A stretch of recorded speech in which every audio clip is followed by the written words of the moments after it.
L'OPEP, Organisation des pays producteurs et exportateurs de pétrole, ainsi que 11 autres pays non membres ont annoncé la réduction de la production pétrolière mondiale. En effet, il prévoit à partir du mois de février une production journalière de 1,8 million de barils.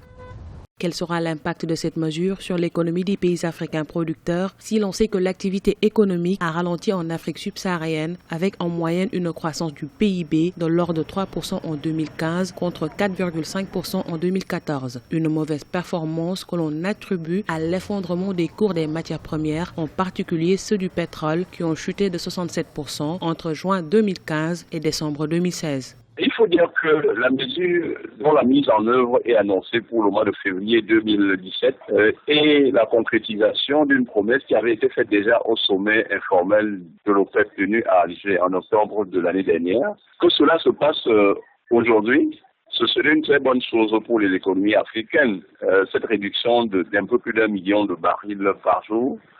Dans certains pays africains, des facteurs internes comme les pénuries d'électricité, la sécheresse, l'instabilité politique et l'insécurité sont venus aggraver les conséquences négatives de la baisse des cours mondiaux du pétrole.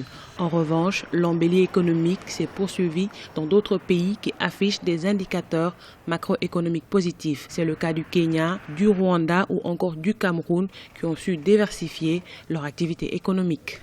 Le Cameroun a pu résister face à cette situation parce que c'est presque le seul pays dans cet îlot-là qui a une économie extrêmement diversifiée, due également à sa géographie, parce que certains pays comme le Tchad, par exemple, essentiellement c'est des pays désertiques. Bon, le sud, il est tout petit, ne donne pas grand-chose, ne donne pas une aire agroécologique pour la culture, par exemple, du cacao. Je prends le cas du Tchad, je prends le cas de l'Algérie même, je prends le cas du Nigeria. Vous savez très bien que le Nigeria, pour faire face à la récession, a dû dévaluer par 2 fois déjà son naira.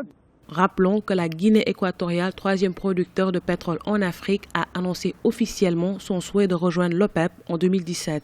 Le pays prévoit également de réduire sa production totale de pétrole de 558 000 barils par jour en 2017.